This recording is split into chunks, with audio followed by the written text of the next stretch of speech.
In the uncharted expanse of the Andromeda Quadrant, where starlight wove intricate dances across the velvet void, the Galactic Assembly convened within the luminescent halls of the Ethereum Nexus, a colossal structure crafted from pure, living crystal that shimmered in perpetual auroras of every imaginable color. Inside, a symphony of alien lifeforms, tall, willowy frindle scholars with translucent skin that glowed like moonlight, hulking, obsidian-skinned Praxians adorned with ceremonial scars that told the stories of countless interstellar wars, and ethereal beings of liquid light whose voices sang in chords that resonated directly with the soul, gathered in anticipation of another routine deliberation, their discussions ranging from the trade routes of neutronium plasma to the philosophical implications of time dilation politics, when suddenly, an unprecedented ripple in the quantum fabric of space silenced the assembly, leaving only the reverberating hum of the Nexus itself,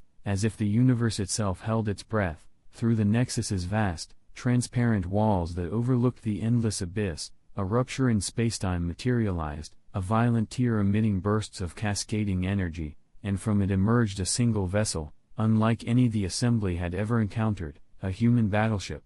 Impossibly vast, with a hull forged from dark, matte alloys that devoured light, its angular silhouette punctuated by ominous crimson accents glowing like the embers of a dying star, and bristling with weaponry whose designs radiated an unapologetic, primal efficiency. The ship's arrival was not heralded by the elegance or grace typical of advanced civilizations. It was a statement, a bold, unyielding announcement of human presence, a declaration that echoed louder than any diplomat's voice or peace envoy's message could, for this ship was not merely a vessel but a monument to humanity's indomitable will to survive, to innovate, and to defy the odds, born from a history steeped in conflict, struggle, and resilience. As it floated into position, its engines still exuding the faint trails of exotic particles, the collective consciousness of the assembly seemed to falter.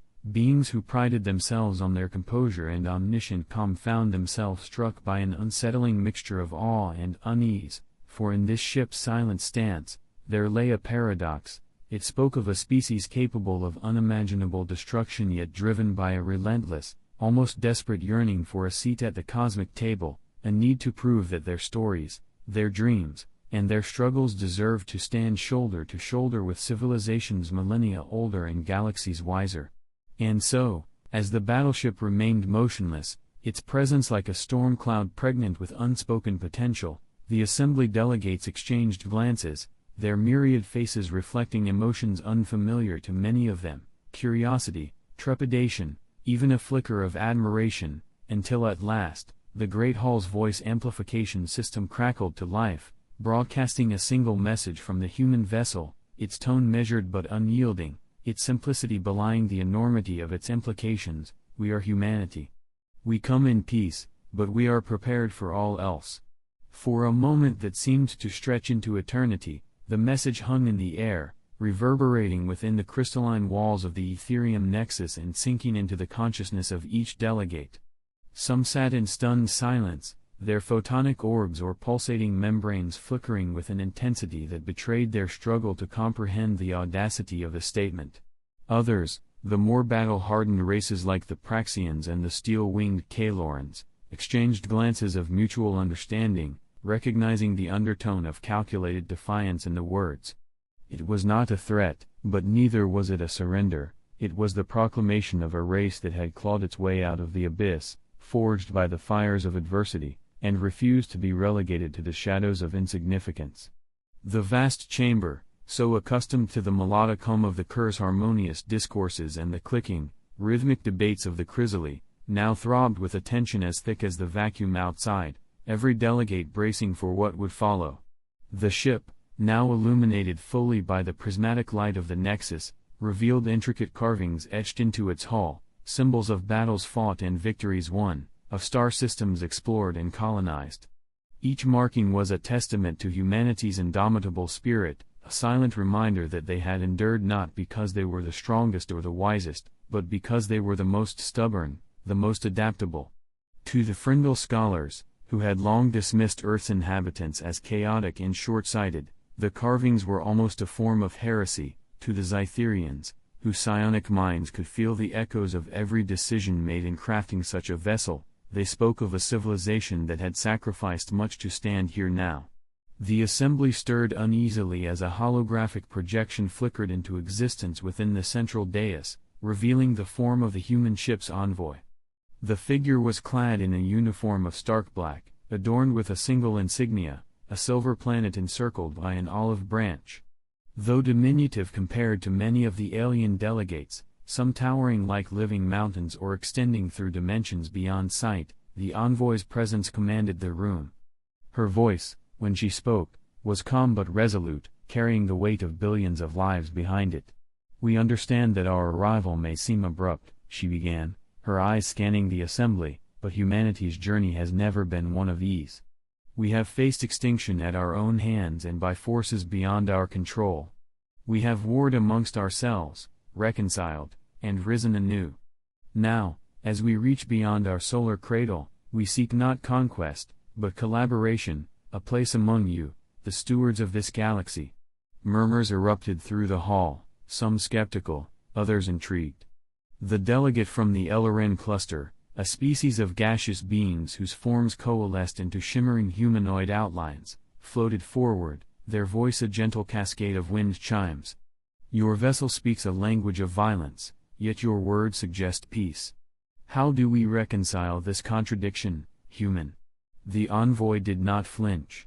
"It is true," she replied, "our history is written in blood and fire. But it is also written in compassion, in art, in the unyielding pursuit of understanding. This ship is not a weapon, it is a shield, a promise to our people that we will protect them from any who seek to extinguish the light of our existence. We come to you not as conquerors, but as survivors, as seekers of wisdom and unity. We offer our hand in friendship, but we do not come unarmed, for history has taught us that peace must be guarded with vigilance." The words rippled through the assembly like an electric charge. Some, like the pragmatic Kalorans, nodded in grudging respect, while others, like the ethereal Kerr, seemed to withdraw into contemplative silence. The envoy's gaze lingered on each delegate, her expression one of quiet determination. "Judge us as you will," she said, "but know this, humanity is no longer the distant whisper on the edge of your galactic maps. We are here, and we are ready to earn our place among you, not through war, but through our contributions, our resilience, and our unwavering belief that even in the face of darkness, there is always a light worth fighting for." The room fell silent once more, the delegates processing the weight of her words. Above them, the ship loomed like a silent guardian, its presence a testament to the fragility and strength of the species it represented.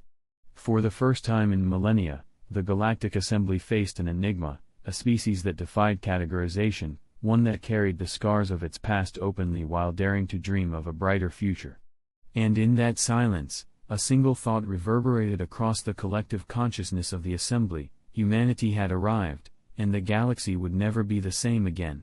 The silence in the Ethereum nexus, heavy and oppressive, was punctuated only by the faint, rhythmic thrum of the crystalline structure as it processed the emotions and energy flows of the beings within. Delegates shifted uneasily in their places, their forms reflecting a spectrum of reactions. The Kaloran's wings twitched in calculated movements, a silent language of strategic consideration. The Kerr's light dimmed slightly, a sign of their species' contemplation. The Chrysales' carapaces clicked in rapid patterns, their analytical minds dissecting every syllable of the human envoy's words.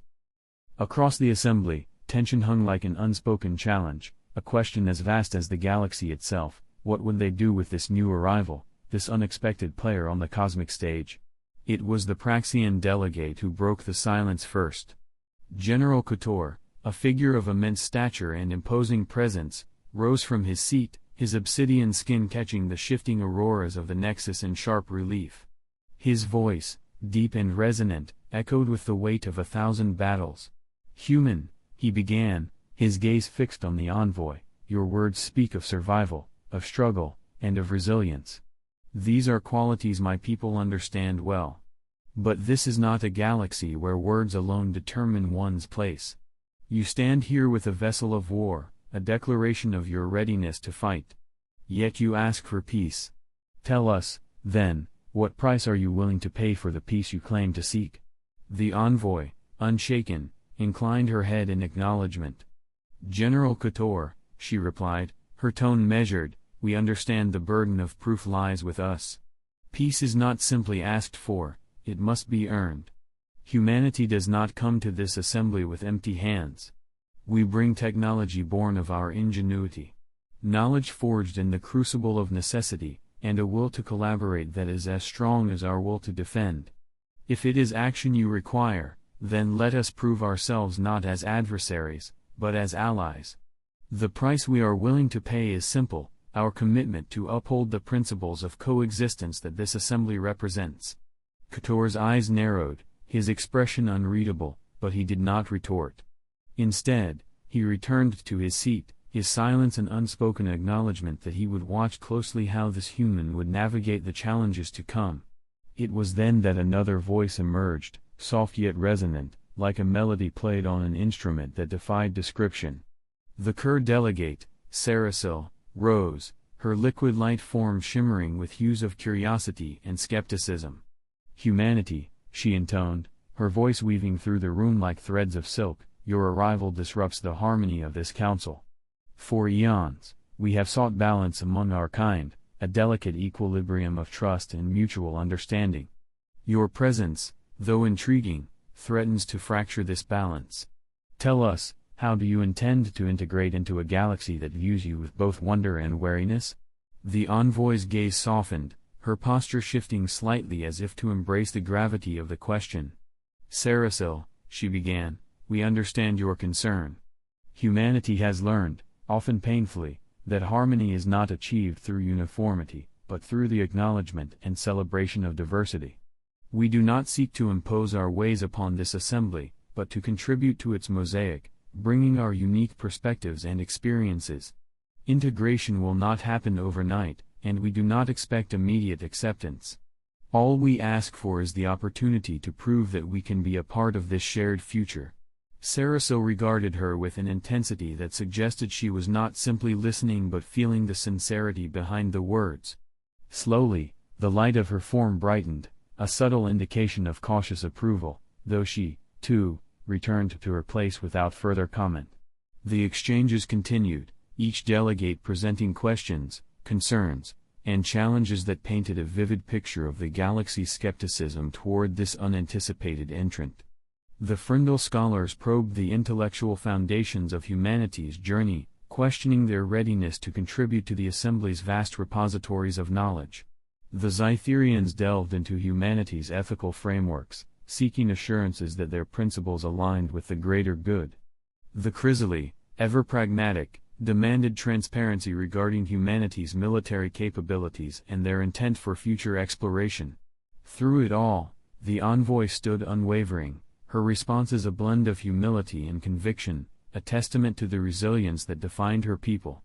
She spoke of Earth's fragile beauty, of the desperate efforts to heal a planet pushed to its limits, and of the unyielding drive that had propelled humanity from the confines of their atmosphere to the farthest reaches of their star system. She recounted tales of unity forged in crisis, of alliances formed not out of convenience but necessity, and of a species that, though flawed, carried within it the capacity for boundless growth. As the hour stretched on, the Assembly's initial hostility began to waver. It was not acceptance, not yet, but the seeds of understanding had been planted. The delegates, though still cautious, could not deny the earnestness of the human envoy's words or the stark reality of the battleship that loomed outside, a paradoxical symbol of both humanity's strength and its vulnerability. Finally, as the deliberations reached their crescendo, the Assembly's presiding figure, a being of immense presence known only as the Arbiter, rose from its elevated seat.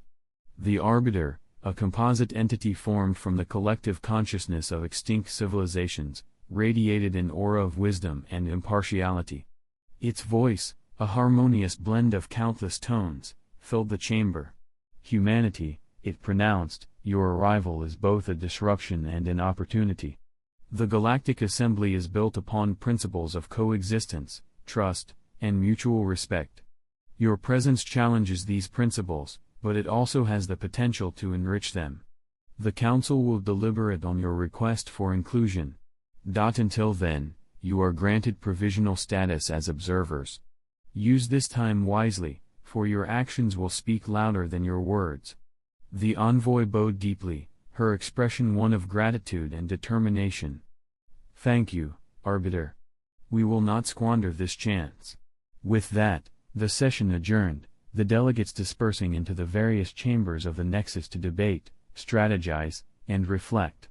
The human envoy returned to her ship, her mind racing with the weight of what had transpired. For all the progress made, the road ahead remained treacherous, filled with potential allies and hidden adversaries. Humanity had taken its first steps into the galactic community, but the journey to acceptance and survival had only just begun. As the delegates dispersed into the crystalline corridors of the Ethereum Nexus, their conversations echoed softly, overlapping in a chorus of languages and resonances.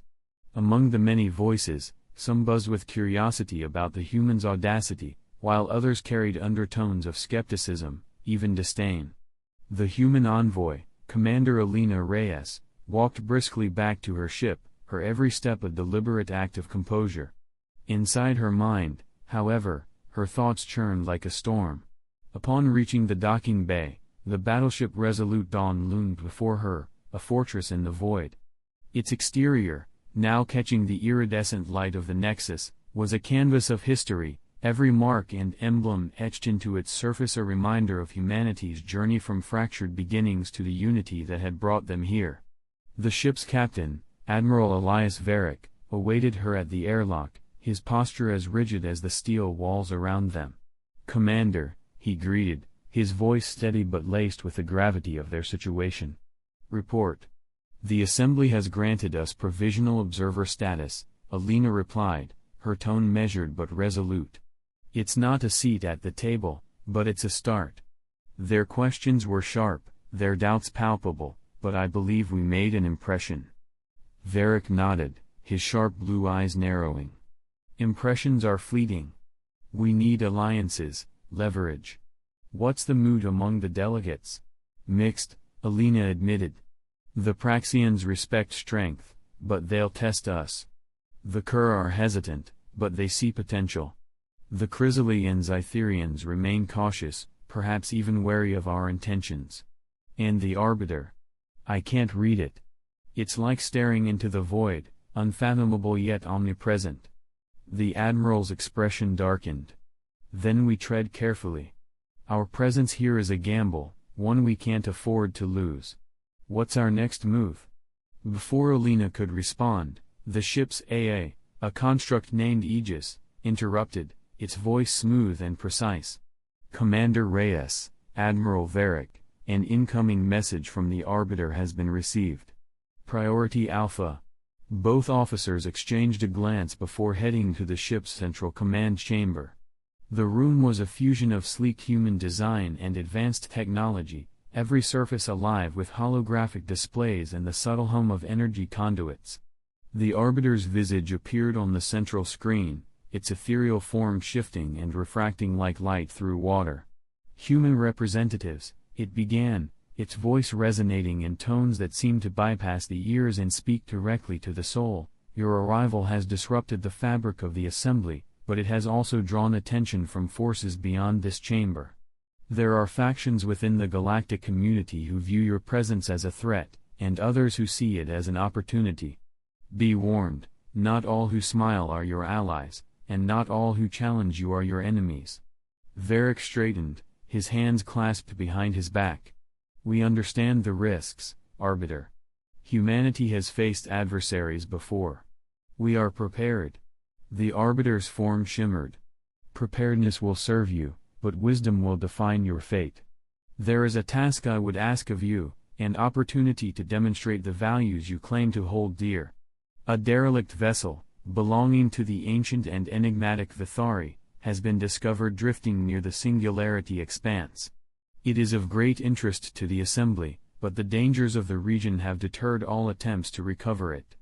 If you succeed, it will speak volumes of your intent and your capability." Alina's brow furrowed.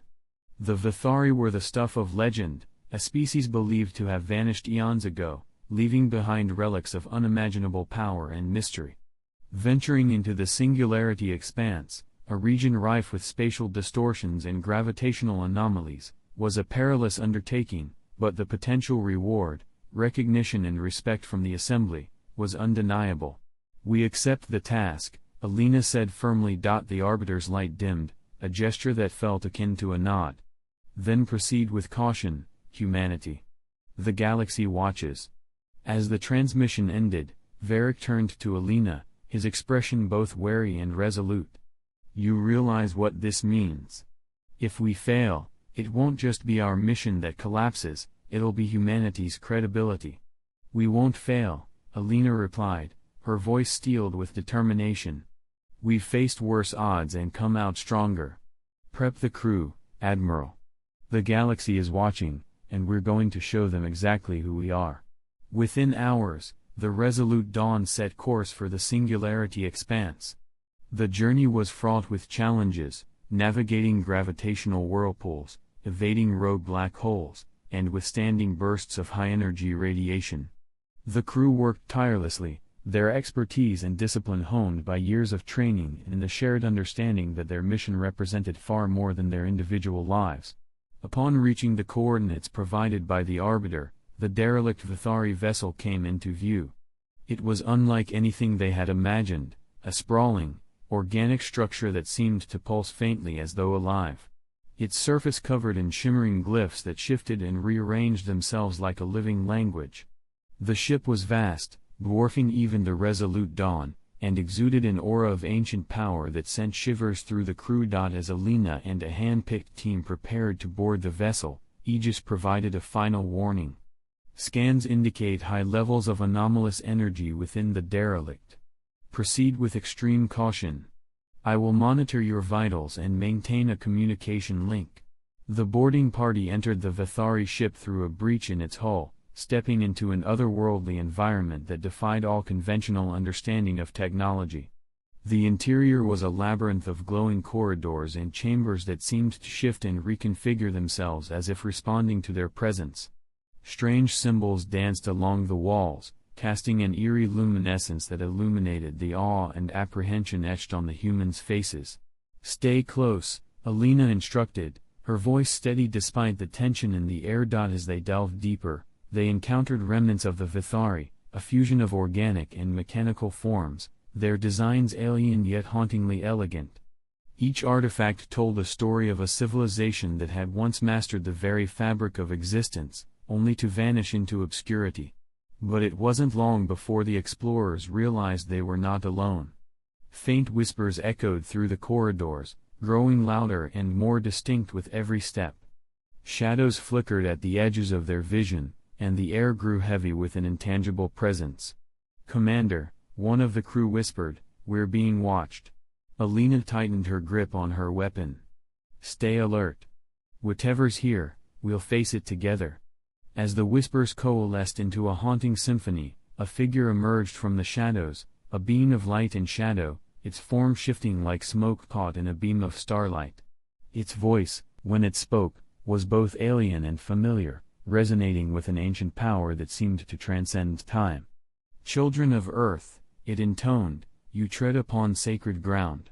What is it you seek in the remnants of the Vithari?" Alina stepped forward, her gaze unwavering. "We seek understanding and cooperation. Humanity wishes to learn, to grow, and to honor the legacy of those who came before us." The being studied her for what felt like an eternity before responding. "Your resolve is admirable, but the path you walk is fraught with peril. Prove your worth, and the knowledge of the Vithari may yet guide your kind toward a brighter future." As the luminous entity faded back into the shadows, the chamber's glowing symbols intensified, casting eerie patterns of light and shadow across the walls. The crew exchanged uneasy glances, but Alina Reyes stood firm, her voice steady as she addressed them. "This is what we came for," she said. "The galaxy doubts us, but this is our chance to prove what humanity is capable of. Stay vigilant, stay together, and remember, every step we take here is a step toward our future." The team pressed onward, their boots echoing softly against the strange, organic surface beneath them. The corridors seemed to shift subtly, responding to their movements, as though the ship itself was alive and observing. Occasionally, the glowing glyphs would rearrange, forming patterns that defied their understanding of language but felt deeply significant. "Commander," Aegis's voice came through their comms, calm yet tinged with urgency. "I'm detecting energy fluctuations ahead. They're unstable but appear to form a central nexus, a core, perhaps. Proceed with caution." "Understood," Alina replied, signaling her team to move forward. The passageway opened into a vast chamber unlike anything they had encountered before. It was spherical, with walls that seemed to ripple like liquid glass, reflecting their movements in distorted patterns.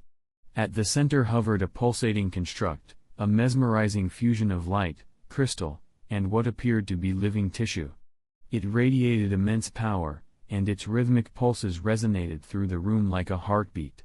"It's beautiful," one of the crew members murmured, their voice filled with awe.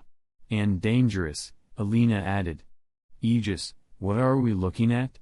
The AI hesitated for a moment, as though processing the scene before responding. "It appears to be a central power source or a repository of data, possibly both.